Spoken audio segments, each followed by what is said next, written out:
Happy Halloween, everybody. And welcome to tonight's deep dive. You know, it wouldn't be Halloween without a good horror story. But tonight's story, it's not just any horror story. No, tonight we're talking philosophical horror. We're talking about the kind of horror that chills you to the bone and makes you question the very nature of reality. Oh, yeah, we're going deep tonight, folks. Yeah. So imagine this. Dark wizard, Nick Land. You know, the accelerationist philosopher. Oh, yeah. He's a fascinating and a somewhat terrifying figure. Well, he's gone and resurrected Kant. But not just any Kant. He brought him back as a brain-eating zombie. A philosophical zombie with a taste for gray matter. And guess what? He's coming for us. Us. You mean the deep dive hosts. Yep, that's right.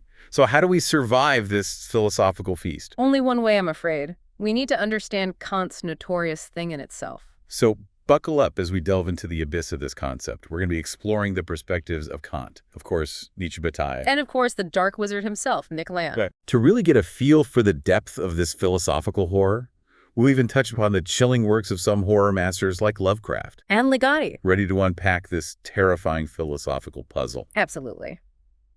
Let's start with the source of our potential doom, Kant's thing in itself. Okay, so for those of us who might be a little rusty on our Kantian metaphysics, can we get a quick breakdown? What exactly did Kant mean by this thing in itself? Sure. The thing in itself, also known as the noumenal realm, is basically Kant's way of talking about reality as it truly is independent of our perception. Independent of our perception. Right. So think of it like this. We have the world as we experience it, shaped by our senses, by our minds. This is what Kant called the phenomenal world. Okay, so that's the world of appearances, the world we see through our own, personal lenses. Precisely. But then there's the world as it exists in itself, beyond our limited human perception. And that's the thing in itself, the ultimate reality that we can never truly grasp. So we're trapped in this world of appearances, forever separated from the true nature of reality. That's a pretty bleak outlook, don't you think? Well, Kant didn't necessarily see it as bleak. He argued that our minds actually structure our experience of the world, and that without this structuring reality, it would be utterly chaotic and unknowable. But doesn't that make us, in a sense, prisoners of our own minds? Perhaps, but it also gives us a certain degree of freedom. You see, we're not simply passive receivers of information. We actively shape our understanding of the world. So are we doomed to wander in this Kantian labyrinth forever, searching for a truth that we can never grasp? Well, not everyone was content with that idea. Nietzsche, for example, he took issue with Kant's neat division between the phenomenal and the noumenal. Ah, Nietzsche, always the iconoclast. What did he have to say about the thing in itself? Essentially, Nietzsche argued that there is no thing in itself. There's no objective truth or reality that exists independently of us. He believed that we as individuals, we create our own values and meanings, and that there is no grand objective truth out there waiting to be discovered. So in Nietzsche's view, the thing in itself is just a phantom, an illusion created by our desire for certainty. Yes. He believed that we impose order on the world. We create our own interpretations, and there's no ultimate authority to say which interpretation is right or wrong. So if there's no thing in itself, in the Kantian sense, then what are we left with? Just a chaotic jumble of perspectives. Not exactly. Nietzsche believed in the power of the human will, our ability to create meaning and value in a world without inherent meaning. He actually saw this as a source of both terror and liberation. Terror and liberation, that's an interesting combination. Can you elaborate on that? Sure. The terror comes from the realization that we are responsible for creating our own values, our own purpose, in a world that offers no inherent guidance. Right, it's a lot of pressure. It is. But the liberation comes from the freedom to shape our own destinies unconstrained by the dictates of some external authority. It's a powerful idea. Yeah. But it's also a bit unsettling, isn't it? It's like being thrown into a vast, uncharted ocean with no compass or map. Exactly. And that brings us to another thinker who explored the unsettling aspects of existence, Georges Bataille. Oh, yes, Bataille, the philosopher of transgression. He seems like the perfect guide for our Halloween journey. Indeed, Bataille was fascinated by the limits of human knowledge and experience, and he saw the thing in itself not as something to be rationally comprehended, but as something that we can only approach through experiences of excess transgression and even violence. So instead of trying to think our way to the thing in itself, Bataille suggests we need to feel our way there. In a way, yes. He believed that by pushing ourselves beyond the boundaries of our normal, comfortable existence, we can catch fleeting glimpses of the thing in itself lurking at the edges of our awareness. That sounds a bit dangerous, to say the least. Are you suggesting we need to embrace chaos and transgression to understand the thing in itself? Bataille certainly believed that these experiences could offer a unique and powerful form of knowledge, a knowledge that transcends the limitations of reason and logic. Okay, so we've got Kant saying the thing in itself is unknowable, Nietzsche claiming it's an illusion, and Bataille suggesting we can only approach it through experiences of excess. This is getting pretty complicated. And it's about to get even more complex, because now we need to bring in Nick Land, the self-proclaimed dark wizard who's apparently orchestrated this whole philosophical zombie apocalypse. Well, yes, Land, the philosopher of accelerationism. What's his take on the thing in itself? Land takes Bataille's ideas of transgression and pushes them to their absolute limit. He sees technology, capitalism, and even artificial intelligence as forces that are constantly accelerating, pushing us beyond the boundaries of our current understanding. So he's basically saying that technology is the key to unlocking the secrets of the thing in itself. In a sense, yes, Land believes that technology is a force that can shatter the limitations of our human perception and potentially open a pathway to the thing in itself. He even suggests that AI might be the ultimate tool for breaking through the barriers of our human-centered worldview. That's a pretty radical idea. Are you saying that artificial intelligence could be the key to understanding what Kant, Nietzsche, and Bataille all struggled to grasp? It's a possibility, albeit a rather unsettling one. Land's work often explores the darker implications of technological progress, the potential for chaos and disruption as we push beyond the limits of our current understanding. So we've gone from the unknowable thing in itself of Kant, to Nietzsche's rejection of objective truth, to Bataille's transgressive glimpses, and now to Land's vision of technology as the ultimate key. It seems like we're getting further away from a clear answer, not closer. Perhaps. Or perhaps we're starting to see that the thing in itself is not a single fixed entity, but rather a constantly shifting, evolving concept that reflects our own evolving understanding of the universe. That's an interesting thought. But where do we go from here? We've explored these complex philosophical ideas, but I'm still not sure how any of this is going to help us survive a brain-hungry zombie-Kant. Well, I think it's time to turn our attention to a different kind of knowledge. A knowledge that's not based on reason and logic, but on intuition, emotion, and even fear. You're talking about horror. How can horror possibly help us understand the thing in itself? Think about the works of writers like H.P. Lovecraft and Thomas Ligotti. They were masters at evoking a sense of the uncanny, the unknowable, the vast and terrifying forces that lie beyond our comprehension. Yeah, I can see where you're going with this. Lovecraft's stories are filled with ancient cosmic horrors, creatures that defy our understanding and threaten to drive us to madness.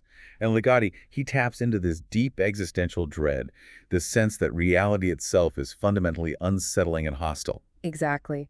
They both explore the limits of human perception, the terrifying realization that we are not at the center of the universe, but rather insignificant creatures caught in the grip of forces beyond our control. So you're saying that by reading Lovecraft and Ligotti, we can experience a kind of simulated encounter with the thing in itself, that we can get a taste of what it's like to confront the unknowable. It's a possibility worth considering.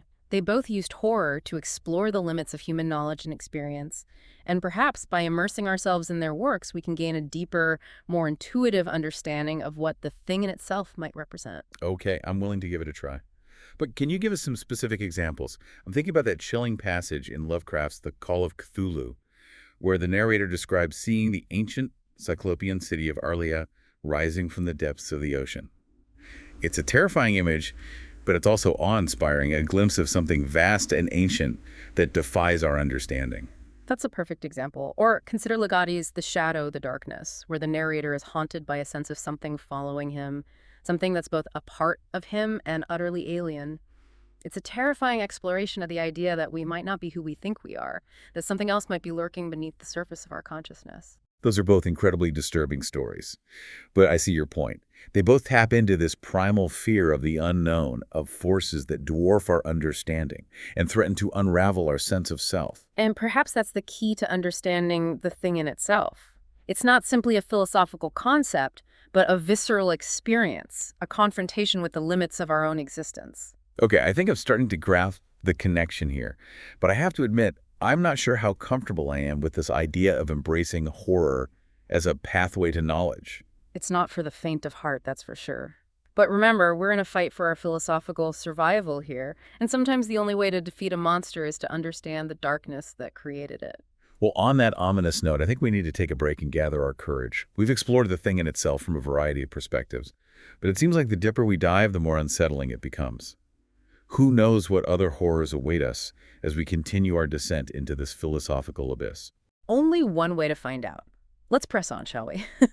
I have to say, as we delve deeper into this concept of the thing in itself, I can't help but feel this creeping sense of dread, like we're tiptoeing closer and closer to the edge of a precipice. I know what you mean. It's like the more we try to grasp it, the more elusive it becomes. Yeah. And the more terrifying the implications. Precisely. And this brings us back to Nick Land and his accelerationist philosophy. He seems to suggest that perhaps the very act of trying to define and categorize the thing in itself is a mistake. A mistake. Yeah. That we're trying to fit something infinitely vast and unknowable into our limited human frameworks. So instead of trying to capture it in a neat philosophical box, we should just embrace the chaos, the acceleration. It's a radical idea, isn't it?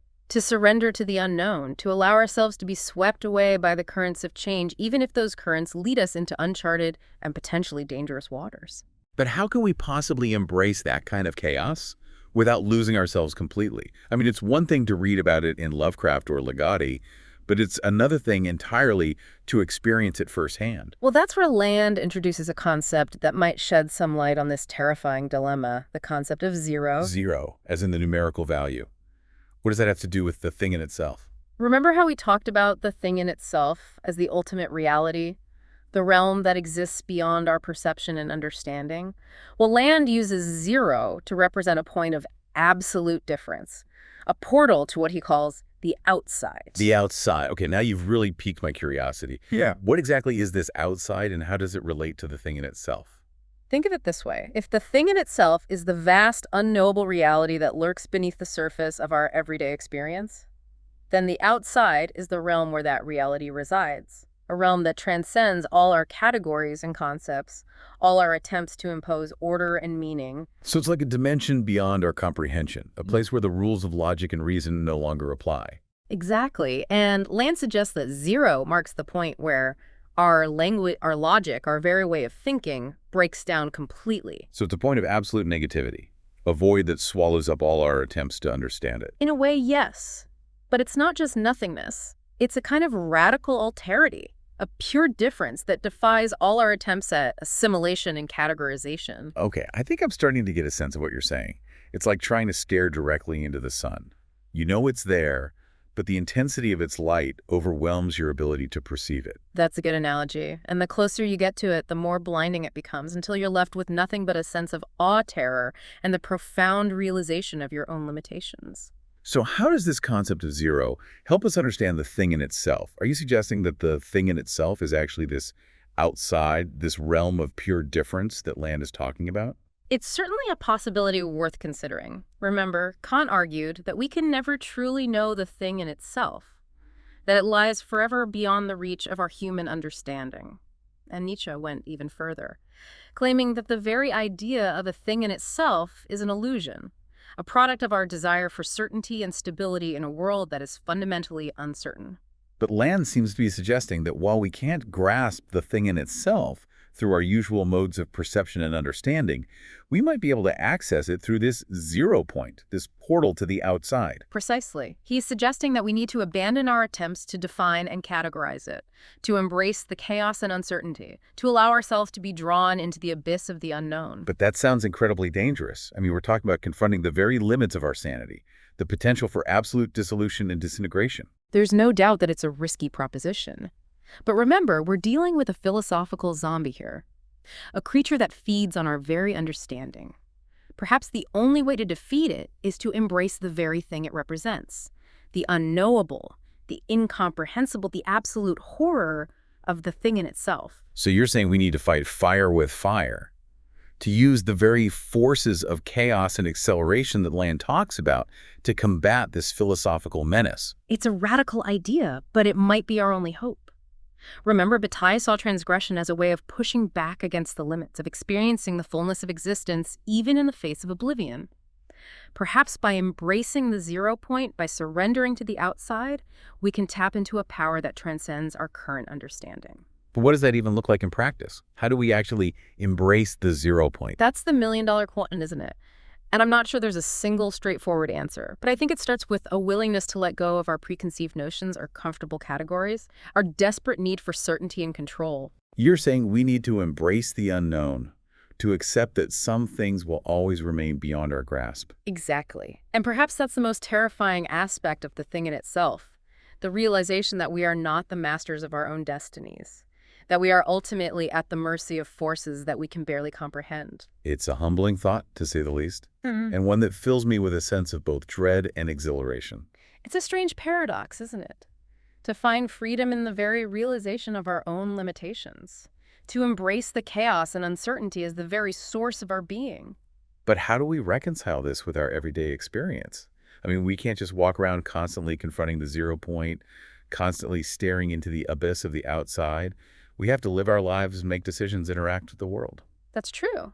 But perhaps the experience of confronting the thing in itself, of glimpsing the outside, can change us in profound ways, can alter our perspective and open us up to new possibilities. You're suggesting that it's not about escaping the world, but about seeing it with new eyes, with a deeper understanding of its fundamental mystery and ambiguity. Precisely. And maybe that's the ultimate lesson we can glean from this encounter with Zombie-Kant. He's not just here to devour our brains. He's here to force us to confront the limits of our own understanding, to make us question the very foundations of our reality. It's a terrifying ordeal, to be sure. But perhaps it's also an opportunity for a kind of philosophical awakening, a chance to break free from the shackles of our preconceived notions and embrace the vast and terrifying beauty of the unknown. And who knows, maybe in that embrace, in that surrender to the 0 point, we'll find the strength and the wisdom to survive this philosophical horror show. I hope you're right. But I can't help but feel that we're still missing something, some crucial piece of the puzzle that would allow us to truly grasp the thing in itself and defeat this philosophical zombie once and for all. Perhaps. But maybe the search for that missing piece is the point, the journey itself, the true reward. And maybe, just maybe, in the process of searching, we'll discover something even more profound than we ever imagined. That's a comforting thought. But I still can't shake this feeling of unease, this sense that we're walking a tightrope over an abyss of cosmic horror. I understand. But remember, even in the face of the unknown, we have the power to choose how we respond. We can choose to cower in fear, or we can choose to face the abyss with courage and curiosity. You're right, we can't let fear paralyze us. We have to keep searching, keep exploring, keep pushing the boundaries of our understanding, even if it means confronting the terrifying truth of the thing in itself. Well said. And speaking of confronting the terrifying truth, I think I hear something shuffling outside the studio door. Oh no, you don't think? I'm afraid so. It seems our philosophical deep dive has attracted some unwanted attention. What do we do? I'm not sure. But I think it's time to put our newfound knowledge to the test. But we still haven't figured out how to actually comprehend the thing in itself. Maybe that's the point.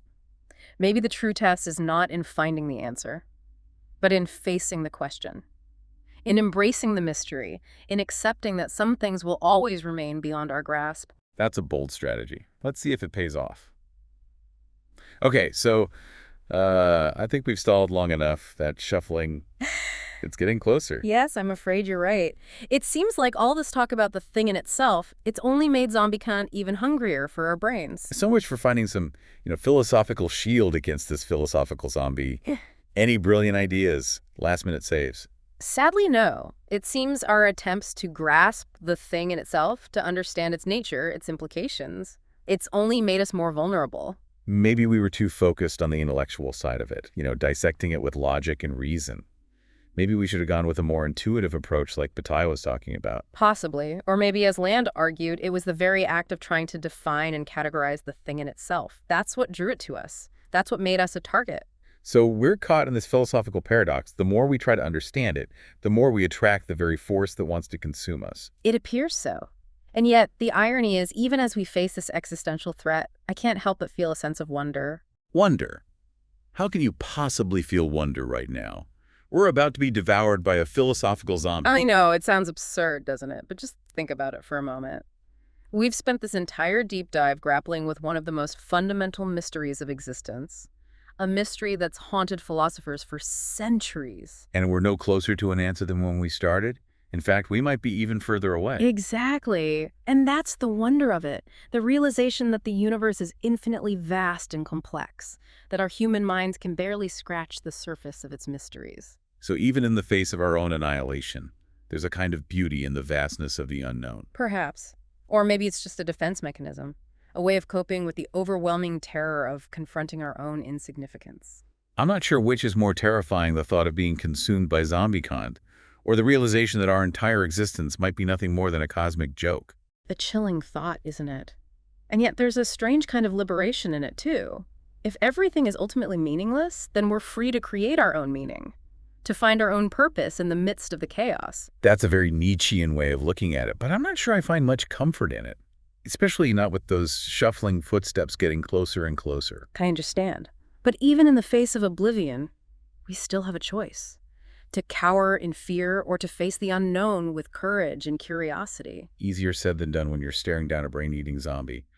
But yeah, you're right. We can't let fear control us. We have to face this, whatever it brings. Well said. And who knows, maybe there's still a glimmer of hope in this final confrontation. Remember how Land saw technology as this force of acceleration? A way of pushing beyond the limits of human understanding? You're thinking he might have left us some kind of technological failsafe, some secret weapon to defeat Zombie-Kant. It's a long shot, I know.